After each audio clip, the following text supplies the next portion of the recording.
following message is a presentation of Valley Metro Church, a community of believers dedicated to knowing God and making Him known. Well, this morning, guys, we are going through the book of Romans. And we started the book of Romans last week. It's a profound book or letter from the Apostle Paul. And last week we looked at it from the perspective of identity. And we said that probably the biggest crisis in America today is the identity of people in the church, Christians really knowing their true identity. And there's people all throughout the country and the world struggling to discover their identity when God says, I've got nothing but identity for you. I've got profound identity. I know you better than you know yourself. You want to know identity, come to me. And some people do that and they discover identity, others don't. The next section we're looking at, the second half of Romans chapter 1 today, is about truth. And it's about truth, and it's about how God reveals truth to people. And it's interesting, when God reveals truth, it's interesting what you and I or others do with truth. When it's revealed, some listen, some ponder the truth, some excuse the truth, explain away. There's a lot of things that we do. There's a lot of responses that you and I have with God's truth, that people have been having with God's truth. And we're going to look at it from the perspective today of how we respond to God's truth. And we're going to be in Romans chapter 1. We're looking at 18 through 31 today. If you don't have a Bible, this is in the bulletin. You can follow along, and there's a place to take notes. Here's a great quote from Winston Churchill. He said, "Men occasionally stumble over the truth, but most of them pick themselves up and hurry off as if nothing happened." There's something about truth. When you have a confrontation with truth, you got to either deal with it or try to ignore it and walk around it. And I would suggest that there are things that God reveals in our lives, in this journey of faith that we're on. He's constantly revealing truth to us. And what you and I choose to do with that truth has a monumental effect on how we finish and how our life is lived out. Last week we concluded on a note about the gospel and how powerful the gospel is. How many of you know that the gospel is called the good news? Good news, right? That's what they said back in the Greek, in the simple terms. They would say, hey, have you heard the good news? No, what is the good news? And they would share it with people. And everyone's like, this is great news. I would suggest this. To appreciate the good news in the Bible, we have to understand God's truth about the bad news. To understand the good news, you got to understand the bad news. There's a story about a doctor, and he had a patient who came to him who had some problems. So the doctor ran a whole bunch of tests and told the guy, well, I'll see you in a few weeks.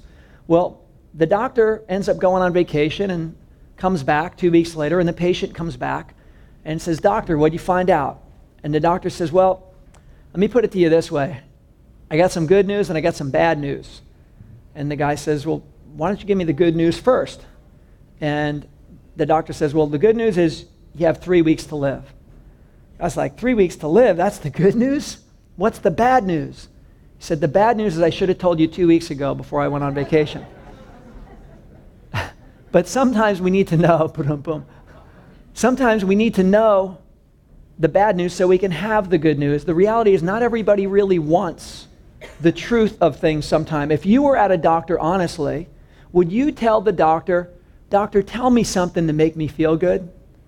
Or would you say, "Doctor, level with me right now"? How many of you would say, just tell me the truth, shoot straight with me? I got to know. I might not like what I hear, but I need the truth. This is no time for you to tell me what I think. There used to be a commercial on TV. Maybe some of you have seen it, a little boy with the chocolate chip cookies. And he plays the role of a doctor. And someone comes to him, he's like, "Take 2 of these and call me in the morning." 2 chocolate chip cookies. Just take 2 of these and call me in the morning. You and I don't want somebody saying, "Take 2 of these and call me in the morning." We would want the truth. Level with me. What's really going on? Give me the bona fide, legitimate status. I want the truth.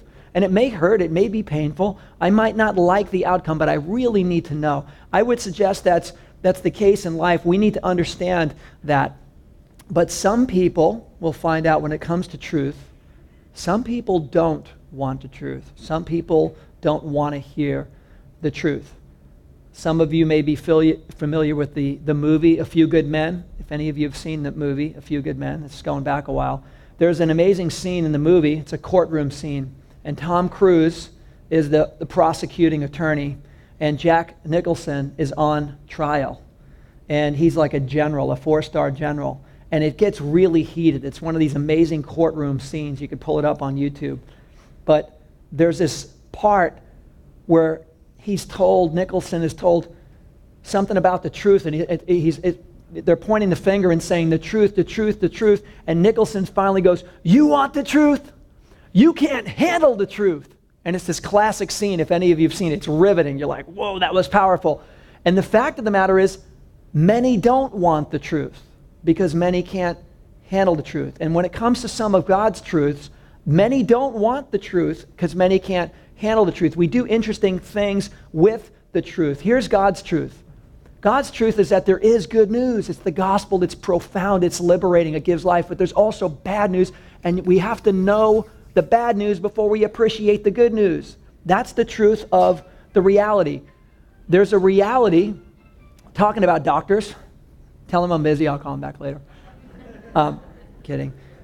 The bad news is this. The bad news is that there is a real spiritual condition. Everyone on planet Earth has it. Like it or not, we do. And it's called sin. We don't like the word, but the fact is we all have shortcomings, mistakes. We all fall short. I think everyone with a pulse on the planet would agree, yes, we mess up. Everyone with a pulse, you, I, all of us here today, we mess up. We make mistakes. We've got all kinds of names for it. The Bible calls it sin. And the solution, the cure, is this powerful provision that God made through Jesus Christ to take away every single sin on the universe for every single person. It's a powerful cure, and it's available. Here's the cool thing about the good news. Not only do we have the cure, it works absolutely perfect. It works every single time. It works on every single person. It works completely, and it is absolutely free, and it's available to all. That's good news, if you ask me. You have to understand the truth of the bad news before you can know the good news. But when it comes to these truths, what we're going to see today in Paul's passage, as he's sharing the gospel through the whole Roman Empire, that there's some people, they have a problem with the truth. Because the way the truth is presented, if it's true, I might have to make a decision. If that's really true, then maybe I have to change. And I don't know if I want to change. And I don't know if I want to change anything. So I would rather not deal with that truth. I'd rather push it aside somehow. I'd rather come up with my own version of what I think is truth. And God is presenting truth. So some acknowledge truth, they turn and follow. Others ignore and try to explain it away. So if you want to follow along, these are amazing passages. Now I want to suggest this to you before we start this morning. Paul is talking on a couple of different levels here. One of the main levels is people who don't know God. And when you present truth to people, what people's response is to the truth. And this is very clear, and that's probably the basic meaning of this passage here.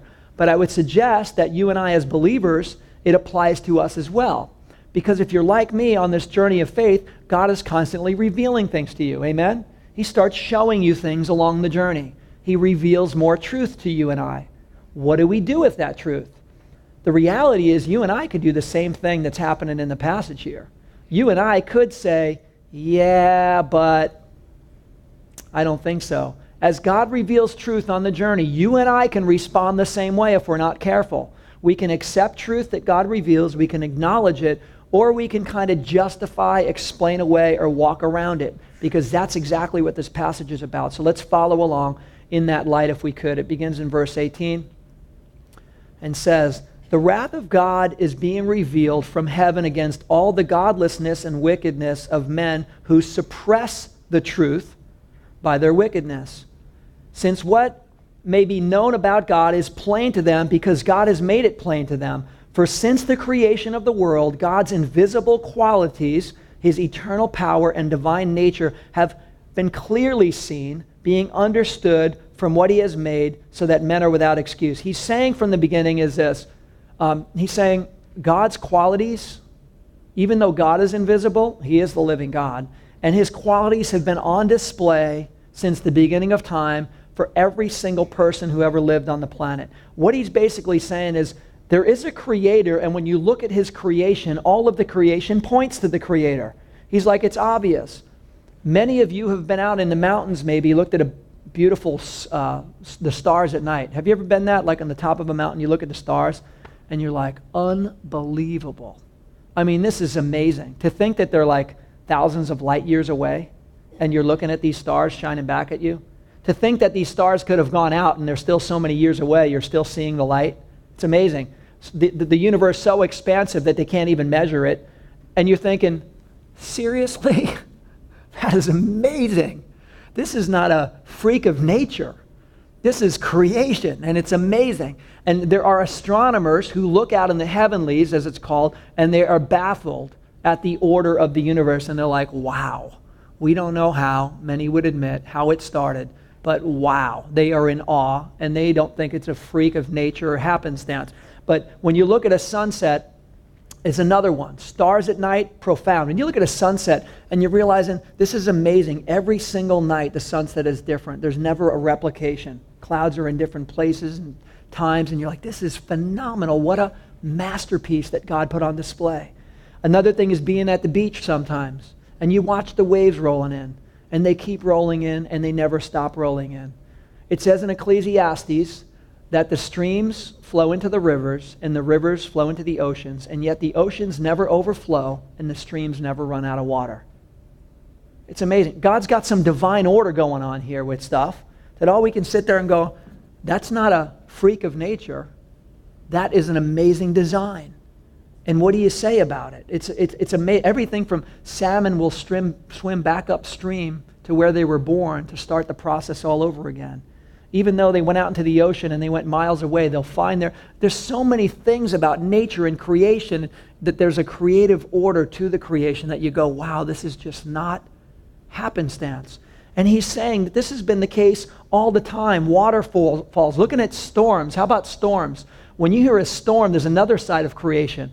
You're kind of in shock and in awe. The power of a storm. When you see lightning and earthquake, it's like, whoa, this is amazing. Kind of like the song, How Great Thou Art. I see the stars, I hear the rolling thunder, thy power throughout the universe displayed. He's basically saying, I'm looking at your display everywhere, God. Your creation is like a no-brainer. It's so obvious that you are behind all of this. I am in awe. You are great. That's the conclusion. When you look at all this creation, you can't help but on the inside to go, wow, you are the master planner. I must be part of your master plan. You are great. If you don't know any more about God, everyone ought to know that. And Paul is saying God's put his creation on display so that everyone would recognize the Creator, all people, all times, all places. And he says everyone has seen and heard and felt the aspects of God's creation so that no one has an excuse. This has been a presentation of Valley Metro Church. To hear more messages or to support future podcasts, please visit valleymetrochurch.com.